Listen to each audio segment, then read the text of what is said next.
दोस्तों, कभी कभी वक्त के पर्दे के पीछे छुपी कहानियां अचानक हवा में तैरती हुई लौट आती हैं। और जब लौटती हैं तो सिर्फ कानों से नहीं, दिल से सुनी जाती हैं। इंदौर एयरपोर्ट की उस सुबह की हवा में एक अजीब सी नमी थी, जो न बारिश की थी न ही कोहरे की। शायद किसी भूले बिसरे वादे की आखिरी सांस थी, जो फिर से जिंदा होकर लौट आई थी। रनवे पर लाइटें जल रही थीं। बोर्डिंग अनाउंसमेंट हो रहे थे। लोग अपने अपने गंतव्य की जल्दी में भाग रहे थे। लेकिन तभी गेट नंबर 3 पर अचानक हलचल मच गई। एक बूढ़ा आदमी बेहद साधारण कपड़ों में, नंगे पांव, धीरे धीरे चलता हुआ एयरपोर्ट की ओर बढ़ रहा था। उसके सफेद बिखरे बाल हवा में उड़ रहे थे। बदन पर एक मामूली धोती, ऊपर एक पुरानी मटमैली कुर्ता। कंधे पर टंगा हुआ एक फटा पुराना झोला, जिसकी कपड़े की बनावट बता रही थी कि उसने समय के साथ बहुत कुछ देखा है। उसकी चाल धीमी थी, मगर पक्की। उसकी आंखों में एक स्थिर आग थी, ठंडी भी और जलती भी। सीआईएसएफ के जवान ने चौंकते हुए पूछा, बाबा कहाँ चले? बूढ़ा आदमी रुका। एक पल को जवान की आंखों में देखा और बेहद सरलता से कहा, राष्ट्रपति से बात करनी है। जवान पहले तो हंस पड़ा। उसे लगा शायद कोई पागल है, मजाक कर रहा है। मगर बूढ़े की आंखें मजाक नहीं कर रही थीं। उन आंखों में कुछ था जो झूठ नहीं बोलता, कुछ ऐसा जो वक्त के पार देख चुका था। जवान ने फिर पूछा, बाबा टिकट है? आईडी है? पासपोर्ट है? बूढ़े ने झोले से कांपते हाथों से एक पुराना पीला कागज निकाला। एक चिट्ठी, जिस पर लिखा था, भारत सरकार, राष्ट्रपति भवन, दिनांक 26 जनवरी 1985। नीचे कुछ और लिखा था। शब्द धुंधले थे, पर एक सरकारी मोहर साफ दिखाई दे रही थी। जवान हक्का बक्का रह गया। उसने तुरंत वायरलेस पर कहा, सर, गेट 3 पर एक बुजुर्ग हैं। कुछ अजीब है। शायद वीवीआईपी केस है। 2 मिनट में अफसर आ गया। उसने कागज देखा, माथा सिकोड़ा और फिर धीरे से कहा, बाबा, यह बहुत पुरानी चिट्ठी है। आप किससे मिलना चाहते हैं? बूढ़ा बोला, वादा निभाने आया हूं। अफसर ने हैरानी से पूछा, किसका वादा? बूढ़ा बोला, राष्ट्रपति का और मेरा। इतना कहकर वह सीधा आगे बढ़ गया, जैसे उसे पता था कि कहाँ जाना है। उसके पास कोई टिकट नहीं था, लेकिन उसकी चाल में ऐसा कुछ था कि कोई उसे रोक नहीं सका। इंदौर टर्मिनल में अब लोग भी उसे देख रहे थे।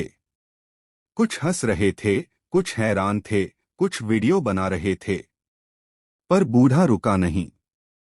सीधे गेट नंबर 5 की ओर बढ़ा, जहां इंटरनेशनल फ्लाइट जाने वाली थी।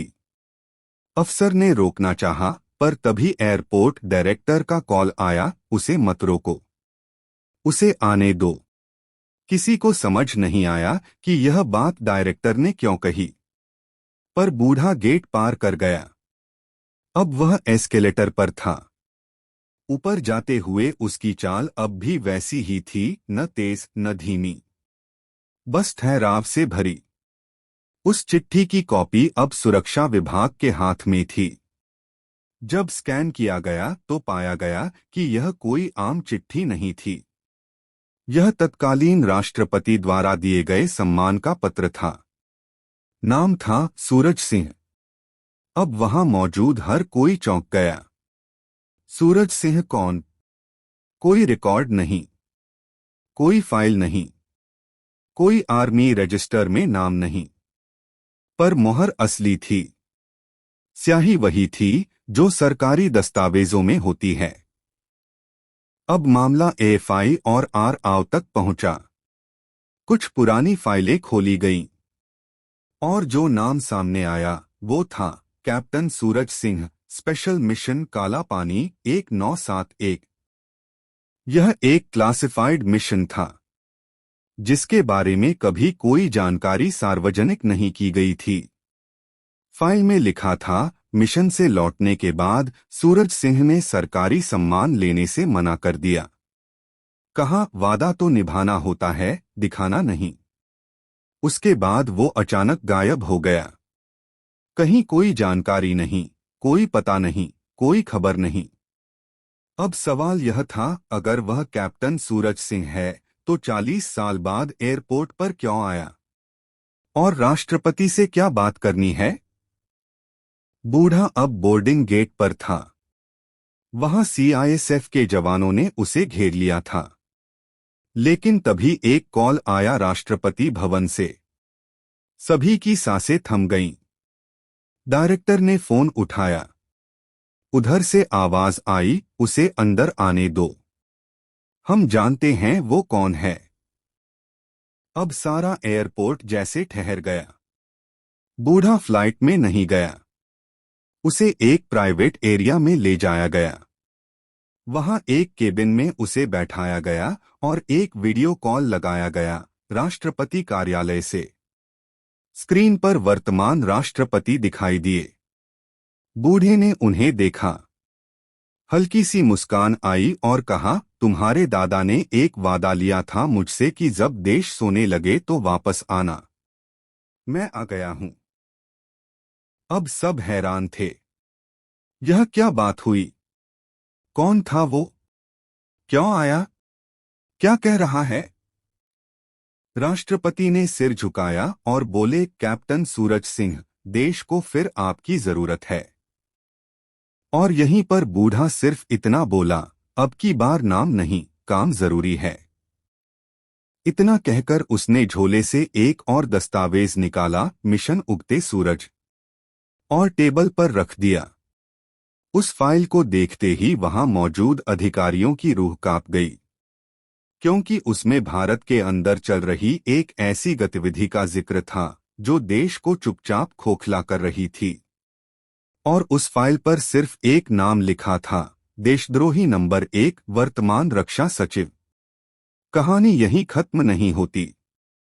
बुजुर्ग फिर से उठा और बोला, मैं वही सूरज हूं जो डूबा नहीं, बस लौटने का वक्त देख रहा था। और फिर वह बाहर निकल गया। ना कोई कार, ना कोई गार्ड, ना कोई हंगामा। बस एक बूढ़ा आदमी जो शायद अब फिर से किसी पुराने मिशन की ओर बढ़ रहा था। और पीछे रह गया पूरा एयरपोर्ट एक खामोशी में डूबा हुआ। और वो चिट्ठी जिसमें लिखा था, जब देश सोने लगे तब सूरज को लौट आना होता है।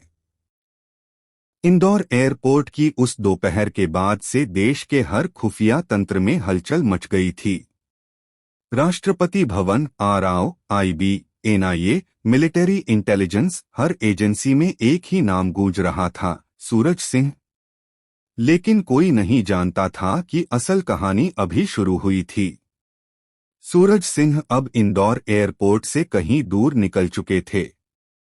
उनकी आखिरी तस्वीर सिर्फ प्लेटफॉर्म नंबर 6 के सीसीटीवी में कैद हुई थी, जहां वो एक लोकल ट्रेन में सवार हो रहे थे। वही पुराना झोला, वही धूल से सना कुर्ता और वैसी ही स्थिर चाल। लेकिन अब उनकी परछाई और भी गहरी लग रही थी। जैसे वो अकेले नहीं थे, उनके पीछे कोई और भी चल रहा था, जो दिखाई नहीं देता लेकिन महसूस होता था। उधर दिल्ली में रक्षा मंत्रालय के गलियारों में हड़कंप मचा था। देशद्रोही नंबर 1, जिस पर सूरज सिंह ने उंगली उठाई थी, वह कोई मामूली आदमी नहीं था। वह था रक्षा सचिव शशांक पारेख, एक ऐसा नाम जो कभी किसी सरकारी रिकॉर्ड में शक के दायरे में नहीं आया था, लेकिन जिसके इशारे पर सीमाएं बदलती थीं, युद्ध रुकते थे और समझौते टूटते थे। शशांक पारेख का अतीत रहस्यों से भरा था। उसने 40 सालों में हर सरकार के साथ ऐसा जाल बुना था कि सत्ता किसी के भी हाथ में हो, असली नियंत्रण उसी के पास था। लेकिन अब उसके खिलाफ एक नाम खड़ा हो गया था, सूरज सिंह। अगली सुबह प्रधानमंत्री कार्यालय को एक सीलबंद फोल्डर भेजा गया। उस पर लिखा था, ultra black priority, eyes only. प्रधानमंत्री ने जैसे ही फोल्डर खोला, एक वाक्य ने उनकी सांसें रोक दी, the man you trust most is the one you should fear first. नीचे एक पुरानी तस्वीर थी जिसमें रक्षा सचिव शशांक पारेख, एक अमेरिकी सीनेटर और एक चीनी गुप्त प्रतिनिधि एक ही टेबल पर बैठे थे। तारीख थी 2007। यह मीटिंग कभी किसी सरकारी रिकॉर्ड में नहीं आई थी। अब राष्ट्रपति भवन और प्रधानमंत्री कार्यालय के बीच एक गुप्त मीटिंग बुलाई गई। उसमें सिर्फ 5 लोग थे, प्रधानमंत्री, राष्ट्रपति, NSA प्रमुख और आर्मी जनरल। और उनके सामने सिर्फ एक प्रश्न था, सूरज सिंह को रोका जाए या उसके साथ चला जाए। लेकिन दूसरी तरफ सूरज सिंह अब दिल्ली में नहीं थे। वह उत्तराखंड की पहाड़ियों में एक निर्जन गांव के पास एक गुफा में थे, जहां सूरज सिर्फ एक बार झांकता था। उस गुफा की दीवार पर वह पुरानी पेंटिंग अब भी थी जो उन्होंने 1971 में बनाई थी, एक बूढ़ा, एक शेर और एक ढलती हुई तिरंगे की परछाई। उनके हाथ में वही फाइल थी, मिशन उगते सूरज, जिसमें हर वह नाम, कोड और एजेंसी थी जो पिछले 30 वर्षों में भारत को भीतर से खोखला कर रही थी। फंडिंग, मीडिया हाउस, NGO, यहाँ तक कि कुछ यूनिवर्सिटी के रिसर्च प्रोजेक्ट्स भी, जो दिखने में समाज सुधारक थे लेकिन असल में एक स्लीपर नेटवर्क का हिस्सा थे। और सबसे ऊपर जो नाम था वह था प्रोजेक्ट विश्लेषण, एक ऐसा प्रोजेक्ट जो भारत के युवाओं की सोच, इतिहास और राष्ट्रभक्ति को डेटा साइकोलॉजी के जरिए बदल रहा था। इसे AI, डीप नैरेटिव राइटिंग और टारगेटेड प्रोपेगेंडा के जरिए ऑपरेट किया जा रहा था। और इसका मास्टरमाइंड था शशांक पारेख। सूरज सिंह को अब सिर्फ एक चीज चाहिए थी, एक टीम। क्योंकि अकेले वह जितना कर सकते थे, अब उससे ज्यादा वक्त नहीं था। तभी उन्होंने अपना पुराना सैटेलाइट फोन निकाला, नंबर डायल किया, कंचन रेड 7। कुछ सेकंड खामोशी रही। फिर एक महिला की आवाज आई, बोलो सूरज, क्या फिर वही करना है? सूरज बोले, इस बार देश फिर सो गया है और तेरे जैसे जागे हुए लोगों की जरूरत है। अगली सुबह तक उनके पास 4 लोग पहुंच चुके थे। एक अंधा स्नाइपर जिसका निशाना आज भी अचूक था, एक हैकर जिसे पिछले 5 साल से मरा हुआ घोषित किया गया था, एक पूर्व RAO अधिकारी जिसे पागलखाने भेज दिया गया था, और वही महिला कंचन जो कभी इंडिया की पहली डीप कवर एजेंट थी अफगान बॉर्डर पर और अब एक पहाड़ी स्कूल की टीचर बन चुकी थी। सब वहीं गुफा में मिले। सूरज ने सिर्फ एक वाक्य कहा, यह मिशन तुम्हें अमर नहीं बनाएगा लेकिन देश को बचा लेगा। जवाब में सबने सिर्फ सिर हिलाया। फिर उन्होंने फाइल खोली। Target 1, code name Nagraj, India के आंतरिक टेलीकॉम डेटा का चुपचाप मालिक। यह आदमी न कभी प्रेस में आया, न सोशल मीडिया पर, लेकिन वह जानता था तुम किससे, कब, कैसे बात करते हो। उसने पिछले 10 साल में देश की आधी राजनीति को ब्लैकमेल करके चुप करा दिया था। उसकी बेस लोकेशन थी हैदराबाद, लेकिन असली किला था अंडरग्राउंड, एक AI सर्वर जिसे सिर्फ बायोसिग्नल से एक्सेस किया जा सकता था। और यह सिग्नल सिर्फ उसके हार्ट बीट से मैच करता था।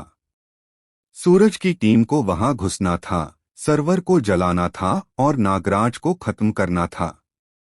नहीं तो अगले चुनाव में वह तय करेगा कि हिंदुस्तान किसका होगा। ऑपरेशन शुरू हुआ। Code name black pulse. Kanchan और हैकर कोड बेस में घुसे। स्नाइपर बाहर की सर्वेलेंस काट रहा था और सूरज अकेले उस सर्वर रूम में पहुंचे जहां नागराज बैठा था।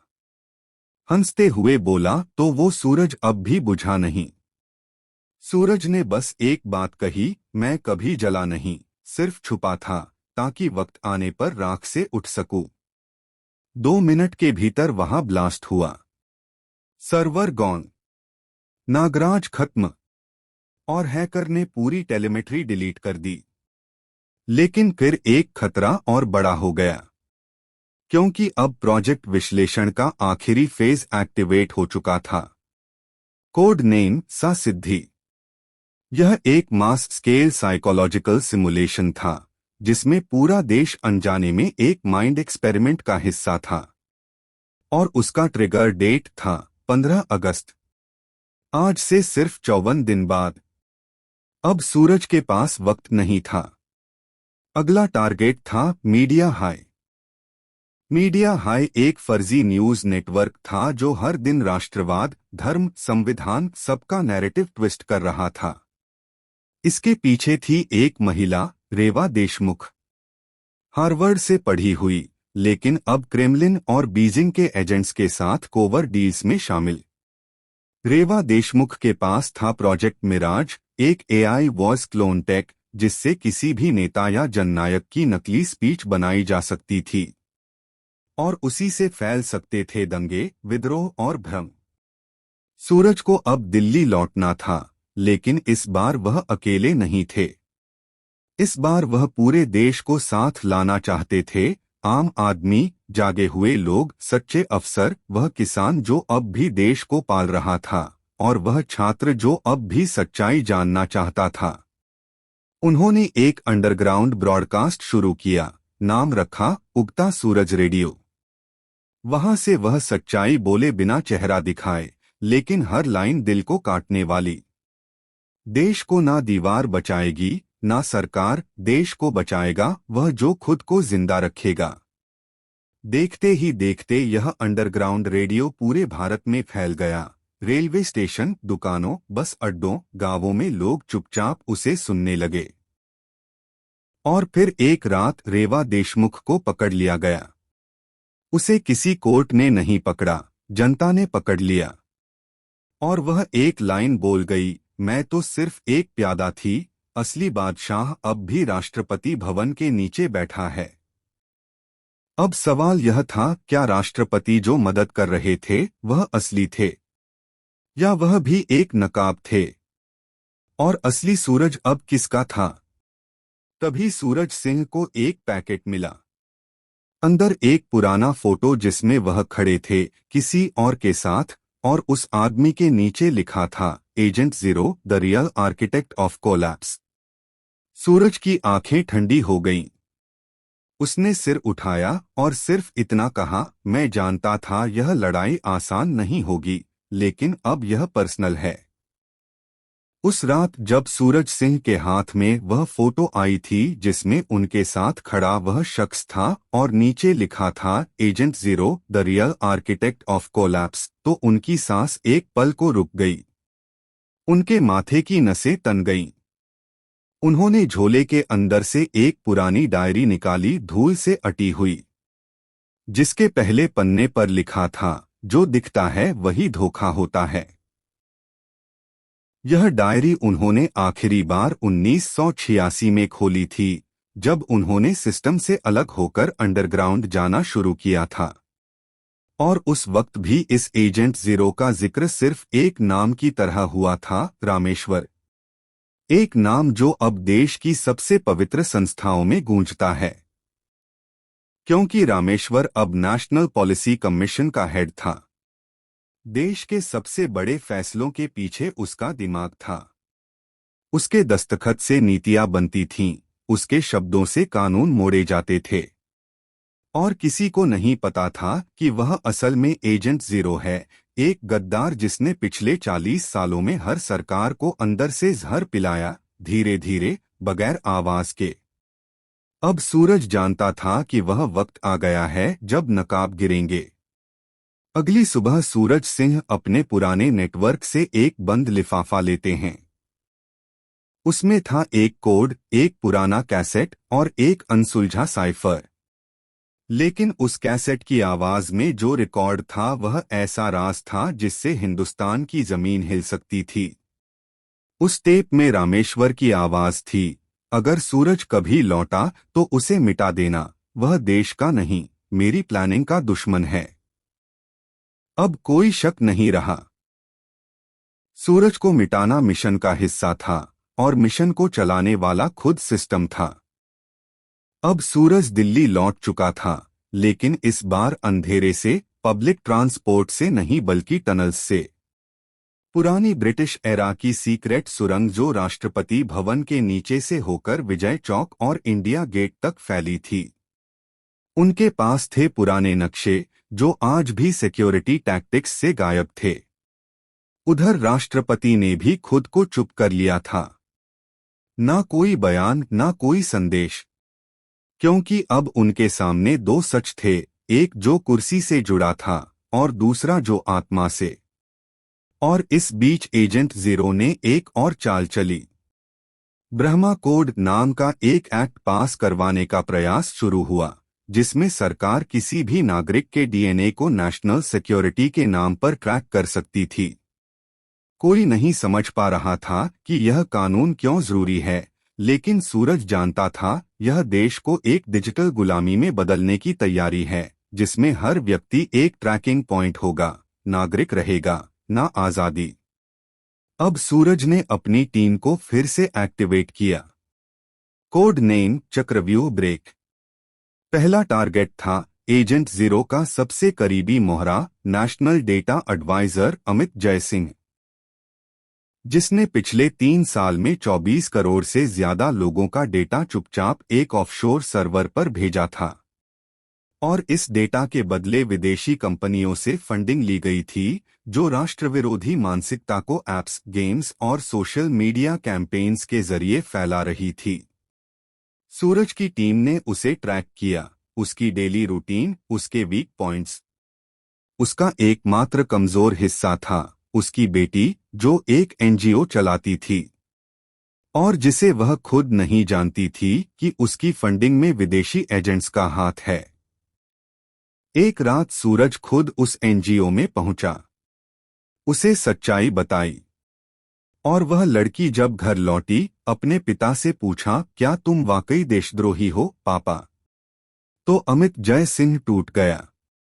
और वह वही करता है जो सूरज चाहता था। उसने एजेंट जीरो की एक सीक्रेट मीटिंग की रिकॉर्डिंग दी, जिसमें वह कह रहा था, यह देश अब सिर्फ नक्शे में रहेगा, असल में इसकी सत्ता विदेशी बुद्धियों के पास होगी। अब सूरज को पता है कि एजेंट जीरो को सिर्फ एक्सपोज करना काफी नहीं, उसे सिस्टम से काटना पड़ेगा। लेकिन वह राष्ट्रपति भवन से सीधा जुड़ा है और वहां बिना कॉन्स्टिट्यूशनल इमरजेंसी प्रोटोकॉल कोई कार्रवाई नहीं की जा सकती। तब सूरज खेलता है सबसे बड़ा दांव। वह कोर्ट नहीं जाता, मीडिया नहीं बुलाता, वह जनता के बीच जाता है। अंडरग्राउंड ब्रॉडकास्ट को पूरे देश में ओपन करता है। हर ट्रेन स्टेशन, गांव की चौपाल, शहर की लेड स्क्रीन्स, सब जगह एक ही फुटेज चलता है, एजेंट जीरो की मीटिंग्स, उसकी रिकॉर्डिंग्स, उसकी साजिशें।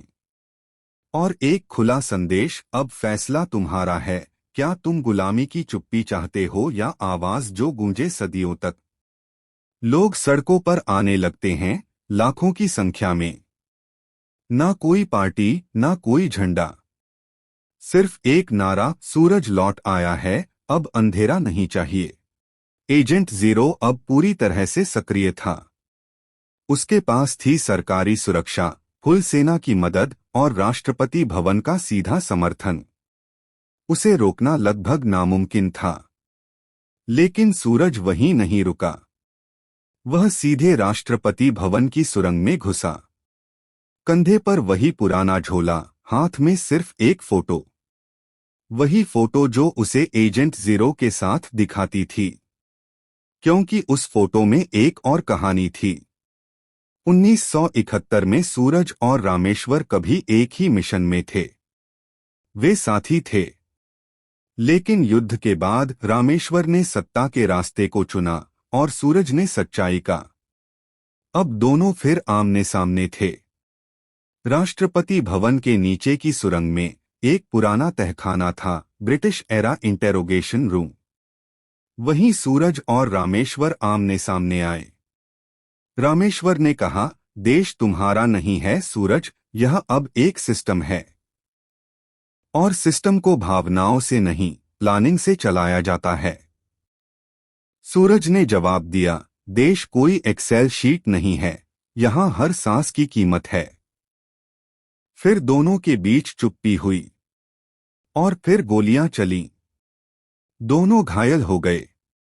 लेकिन सूरज के पास जो फाइल थी, उगते सूरज फाइनल प्रोटोकॉल, वह अब राष्ट्रपति के पास थी।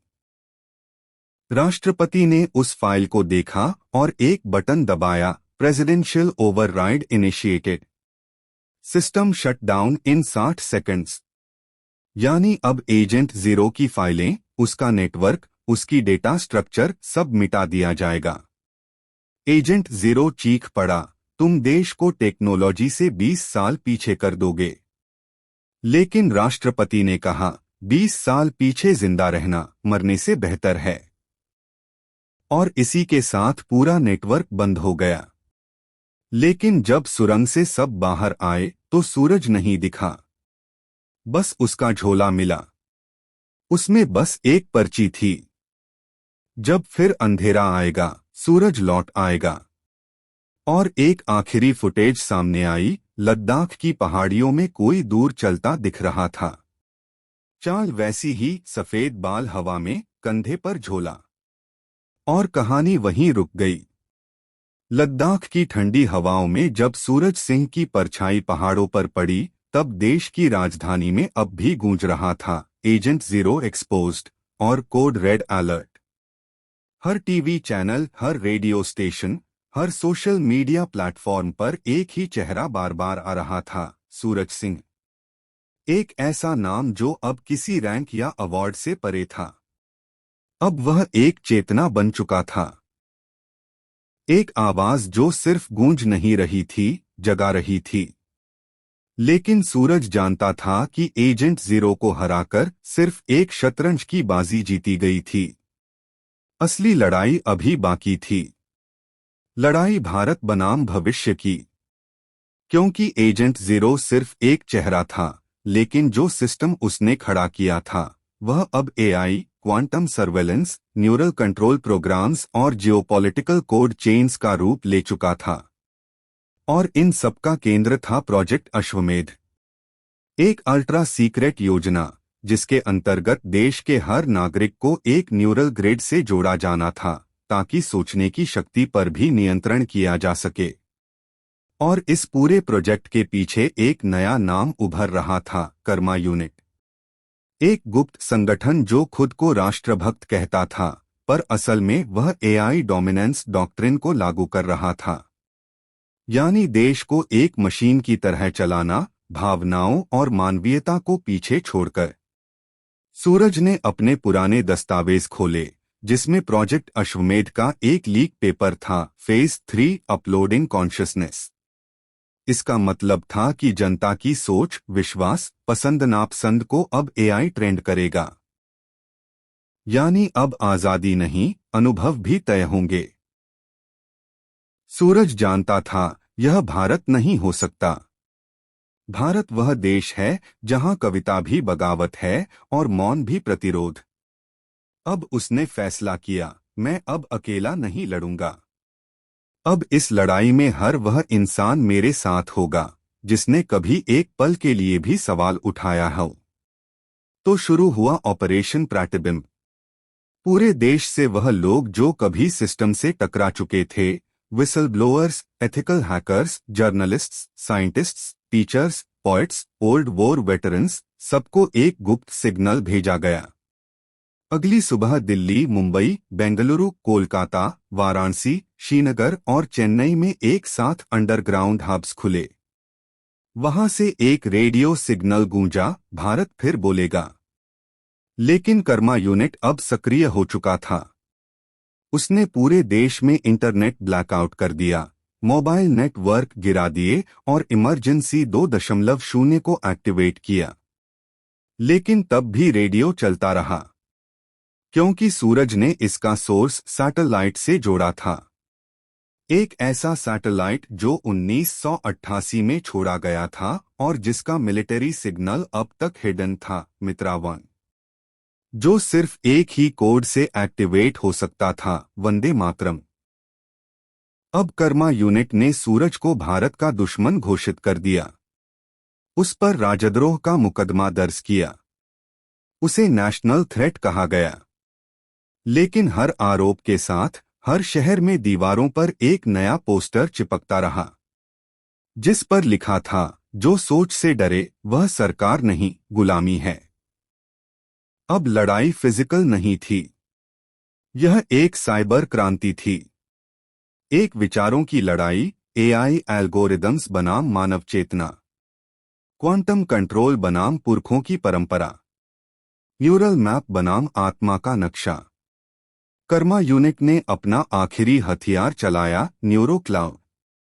एक ऐसा सिस्टम जो लोगों के डिसीजंस को प्रिडिक्ट कर सकता था और उनमें सटल चेंजेस करके उन्हें कॉन्फॉर्मिस्ट बना सकता था। यानी आप आज किसी चीज से नाराज हो, लेकिन एक हफ्ते बाद आपको लगने लगेगा कि शायद सब सही है। यही था असली खतरा। वह बदलाव जो महसूस नहीं होते। वहीं सूरज ने डाला अपना अंतिम पासा। उसने खुद को कर्मा यूनिट को सौंप दिया। लेकिन एक शर्त पर, मुझे पूरे देश को लाइव संबोधित करने दो। बस 5 मिनट। पहले तो कर्मा हंसा, फिर कहा, बोल ले, फर्क नहीं पड़ेगा। क्योंकि लोगों की सोच अब हमारे पास है। रात के 8 बजे पूरे देश की ये ब्लैंक हो गई। फिर अचानक सूरज सिंह का चेहरा सामने आया। उसने सिर्फ यही कहा, मैं कोई नेता नहीं, कोई भगवान नहीं। मैं तुम जैसा ही एक इंसान हूं। लेकिन एक चीज है जो एआई कभी नहीं समझ सकता। किसी माँ की आंखों का पानी, किसी मजदूर के पसीने की कीमत, किसी किताब में छुपा सपना, या किसी बच्चे की हंसी की आजादी। एआई तुम्हें स्मार्ट बना सकता है, पर इंसानियत तुम्हें जिंदा रखती है। आज अगर हमने यह सोचा कि चलो सब चलता है, तो कल हमारी सोच भी हमारी नहीं रहेगी। मैं हार भी जाऊं तो फर्क नहीं पड़ेगा, पर अगर तुम सोचना छोड़ दोगे तो यह देश सांस लेना छोड़ देगा। ये 5 मिनट पूरे सिस्टम के लिए भारी पड़ गए। कर्मा यूनिट ने वीडियो बंद कर दिया। लेकिन तब तक यह रिकॉर्डिंग ब्लूटूथ से, रेडियो वेव्स से, पेन ड्राइव से, किताबों के क्यूआर से, सीडी से, यहां तक कि गांव की दीवारों से फैल चुकी थी। और तब वह हुआ जो किसी ने सोचा नहीं था। एआई सिस्टम क्रैश हो गया। लोगों ने अपने अपने उपकरण बंद कर दिए, रीसेट कर दिए या तोड़ दिए। उन्होंने कहा, अब हमारी सोच हमारी होगी। कर्मा यूनिट ने इमरजेंसी 2.0 को पूरी तरह लागू किया, लेकिन इस बार लोग सड़कों पर थे। कोई झंडा नहीं, कोई पार्टी नहीं, सिर्फ एक नारा, आजादी फिर से चाहिए। सरकार के अंदर भी बगावत शुरू हो गई। कुछ सच्चे अफसरों ने सिस्टम के खिलाफ जाकर जनता का साथ दिया। और फिर अचानक कर्मा यूनिट का हेडक्वार्टर अंधकार में डूब गया।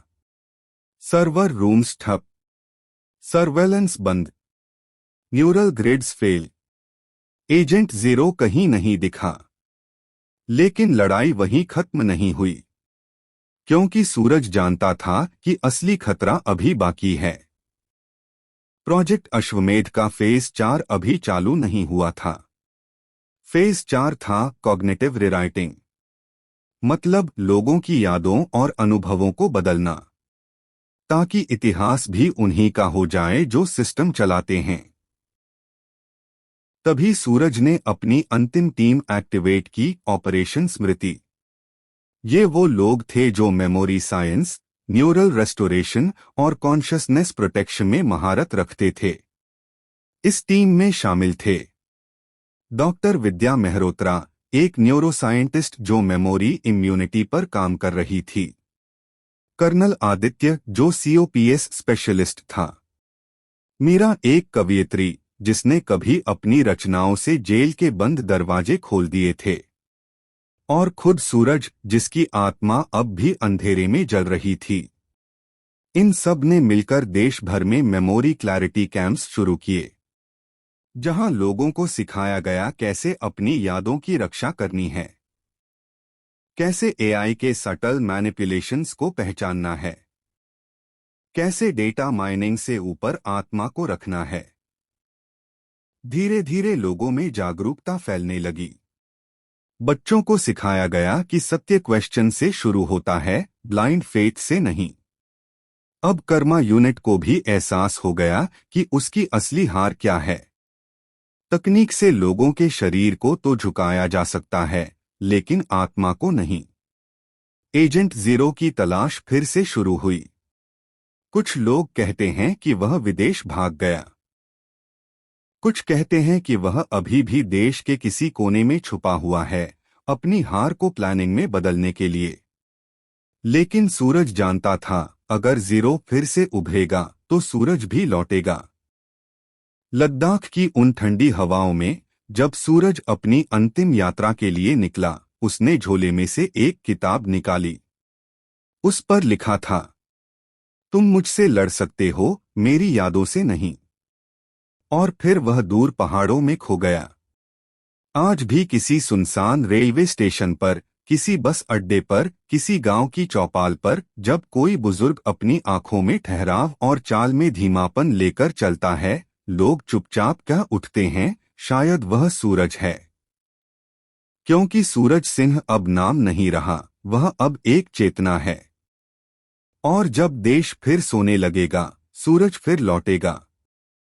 अगर ये कहानी आपके दिल तक पहुंची है, अगर सूरज सिंह की आवाज ने आपकी आत्मा को छू लिया है, तो अभी इस चैनल को सब्सक्राइब करें, क्योंकि अगली लड़ाई शुरू होने वाली है और आपको उसमें शामिल होना है। याद रखें, जब तक सोच जिंदा है, देश जिंदा है।